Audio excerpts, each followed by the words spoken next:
saya katakan kemarin apa? Transnasional ideologi khilafah.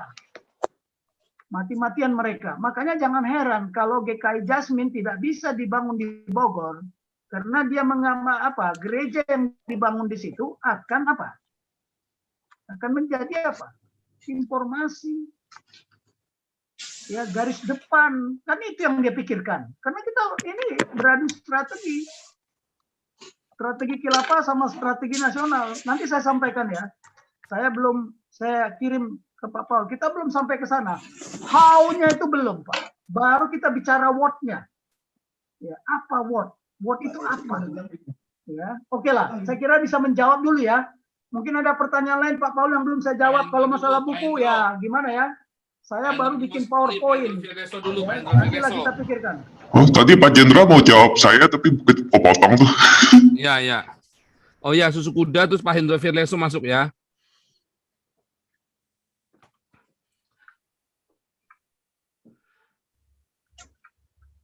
Pak Paul. Ya. Enggak, tadi Pak Jenderal kan mau nanggapin Ya. untuk Susu Kuda gini-gini, tapi kan kepotong tadi. Jadi saya jadi penasaran jawaban Pak Jenderal apa gitu tadi. Oke. Sekarang gini. Tadi dari Susu Kuda apa ya? Saya lupa tadi. IQ. Ya, IQ 80. Ya, salah siapa? Yang membuat IQ kita gizinya nggak benar. Ya kan? Ya, gizi kan itu IQ kan tergantung daripada gizi. Cuman saya mau beritahu ya. Ya, kalau masih ada gadis-gadis ini. Saya juga nggak tahu dulu. Ya, tetapi nenek saya yang beritahu. Ketika kau di kandungan ibumu, tidak ada hari tanpa doa. Kau dikandung ibumu. Makanya anak buah saya, kowat-kowat, PNS yang lagi hamil, kamu saya pesan ya, tiap malam kau berdoa. Tiap malam kau berdoa untuk anakmu yang di kandungan. Karena anak itu masih suci. Itu aja pesan saya. Jadi kalau kita sekarang, ya IQ jelek. Ya, terus kita masih banyak yang stunting. Kemarin kalau nggak salah, kita baca statistik, katanya stunting kita masih di bawah passing grade. Belum melewati. Cobalah. Ini kesalahan siapa? Kesalahan siapa coba? Ya, kesalahan siapa? Untuk Susu Kuda, apa yang belum saya jawab ya? Karena terlalu banyak ini saya harus jawab. Ini kayak jadi apa tadi yang belum saya jawab, Pak Susu Kuda? Oh, sebenarnya saya sih tadi ya apa Paul? Lanjut, yang satunya IQ apa? Tadi kan IQ, masalah IQ Oh ya, sama... sebenarnya minta tanggapan Pak Paul dan Pak Jenderal yang mengenai itu, yang misalnya 75 orang di KPK itu yang tidak lulus. Oke. Sorry, saya udah nangkap sekarang. Tadi kelupaan saya dicatat. Jadi begini, good leadership, ya, dia pasti menggunakan power. Sedikit salah, pecat. Sedikit salah nggak mampu, pecat. Tapi great leadership, dia tidak menggunakan power, dia menggunakan empower, diberdayakan. Ya, saya sudah katakan, saya belajar ini ketika saya di Inggris. Ketika saya di Inggris itu ada pengetahuan yang berat sekali, sehingga saya harus hair. Sampai komandan yang mengajar saya panggil saya ke kantor. Apakah Anda homesickness, Pak Tobing? Karena setahun kan saya tidak membawa istri, tambah membawa keluarga. Ya, mana musim dingin lagi. Oh no, sir.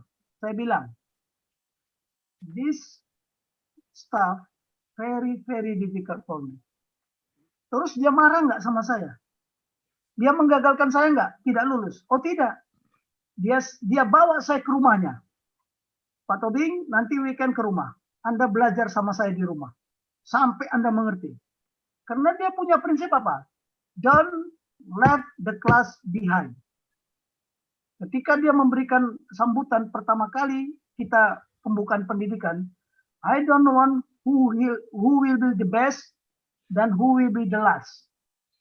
But I don't want one of you left behind, ketinggalan. Jadi saya belajar di rumahnya. Waktu weekend Sabtu Minggu belajar saya diajar sama dia. Sampai dia bilang, are you ready for the next test? Yes, I'm ready. Nah, sekarang kalau mereka yang di KPK ini, dia tidak paham wawasan kebangsaan, kita pecat, kira-kira resikonya apa? Konsekuensinya apa? Nah, di sini kalau saya, yang Anda tanyakan, saya akan bekali mereka, saya akan berdayakan mereka, saya akan cerahkan mereka. Justru dengan begitu, dia menjadi apa? Dia lebih tahu, oh ini toh wawasan kebangsaan yang benar. Hah? Saya belum apa ya, coba cek aja. Apa yang saya cerahkan di sini, saya tidak konflik dengan Lemhanas. Saya tidak konflik dengan BPIP. Tapi saya komplit melengkapi apa yang tidak dia lengkapi. Coba cari buku yang saya buat ini, narasi yang saya buat ini, ada mereka pernah ajarkan. Kita belum selesai loh. Belum selesai. Masalah ketahanan nasional, wawasan suara, masih depannya, belum kedalamannya. Ya, nanti kita lihat bagaimana ketahanan nasional negara-negara lain, seperti Vietnam. Sebenarnya saya beritahu ya, ketahanan nasional Indonesia, doktrinnya itu diadopsi dari Vietnam. Bagaimana dia berperang 30 berapa puluh tahun nih coba. Dengan Cina itu beribu-ribu tahun Vietnam itu perang. Dengan Amerika, sampai dia tidur di bawah tanah, di lubang-lubang tikus. Siang dia menyangkol untuk cari makan, malam dia bergerilya. Sudah pernah nggak ke Vietnam? Masuk sana ke lubang tikusnya. Saya aja nggak bisa masuk badan dengan begini. Cobalah. Siang-siang dia nyangkol, gendong anak. Ya, bagaimana dia mencari makan untuk digunakan malam hari. Untuk bagaimana kehidupan dia. Coba bayangkan ya. Coba nanti buka itu. Bagaimana Vietnam merebut Saigon. Itu jalan tikusnya itu sampai dari berapa kilometer sampai ke kota sana digali coba. Ketahanan nasional kapan? Nah, ketahanan nasional itulah dijadikan contoh. Itulah yang dibawa Bung Karno ke Indonesia. Tahun 74 Desember itu ditandatangani. Kebetulan sudah almarhum itu. Ya, Bapak Didi Asuh saya, Pak Saidiman Suryo Diprojo itu. Dia yang tanda tangan. Desember 74 ditanda tangan. 75 diajarkan. Baru diajarkan tahun 75. Bayangin di Akademi Militernya tahun 75 baru diajarkan. Saya punya dokumennya. Nah yang begini-begini kita sudah tahu nggak apa itu ketahanan nasional? Apa itu wawasan kebangsaan? Belum tahu. Apakah kalau dia tidak bisa menjawab, dia tidak punya wawasan kebangsaan? Pertanyaannya, dia pernah dibekali nggak? Apakah semua sudah pernah dibekali wawasan kebangsaan? Apa semua sudah masuk Lemhanas? Nah, yang begini-begini ini, kalau bagi saya, ya kita bekali dia. Ya, berikan kesempatan. Bahkan kalau yang membekalinya benar, itu akan lengket di kepalanya. Dan susah dicabut. Nah, sementara mereka mungkin nggak tahu. Jangan kita langsung klasifikasi mereka itu radikal. Belum tentu. Itu kan baru prejudice. Jadi mohon maaf, jawaban saya, the great act of leadership ya akan menggunakan empower, tidak power. That's my opinion. Ya kira-kira mungkin bisa menjawab ya, mohon maaf. Itulah jawaban saya ya. Secara pribadi itulah jawaban saya. Boleh apakah saya menjawab, Pastor Paul? Ada sedikit berbeda saya. Silakan. Ya.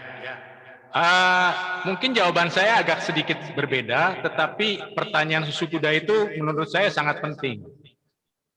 75 pegawai KPK yang tidak lulus wawasan kebangsaan, itu bagaimana? Kalau menurut saya harus dipecat. Ini penjelasannya. Ya oke, karena Anda kan, sebentar, karena kan Anda menggunakan power. Sekarang pertanyaan saya kembali kepada Anda. Kenapa waktu masuk tidak dites? Ya, ini mau saya jawab. Tunggu dulu saya jelaskan Anda. Tetapi kalau ada kegiatan intelijen mungkin merasa bahwa di sana ada sarang radikal, itu boleh-boleh saja. Tapi kalau saya jujur aja, saya beritahu sama Anda ya, Anda kan nggak pernah mimpin pasukan. Saya itu udah dari komandan, dari akademi sudah mimpin pasukan, sampai saya kolonel danmen di lapangan. Jadi kalau anak buah saya nggak bisa, saya maki-maki dia, saya pecat dia. Oh tidak, saya bimbing sini, saya ajarin. Yang salah siapa? pimpinan KPK.